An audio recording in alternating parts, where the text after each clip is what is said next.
Nós estamos na via olímpico, onde todos os atletas não queda para a temporada de juega aqui de 6 a 6 e nós acabamos ali por de cerimônia protocolario, onde nós registramos a bandeira e som de Aruba também. Maneira boa dançar, nós estamos aqui na Santo Domingo, para juega de 6 a 6, nós temos 30 atletas. E ayer nós tínhamos a Assembleia Geral, onde 37 países a participar.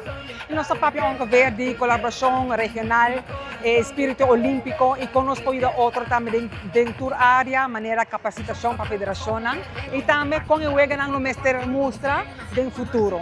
Nós estamos muito contentes para apoiar todos os atletas, junto com Nicole Lotaquinan, para a temporada de 6 a 6, para apoiar todos os atletas.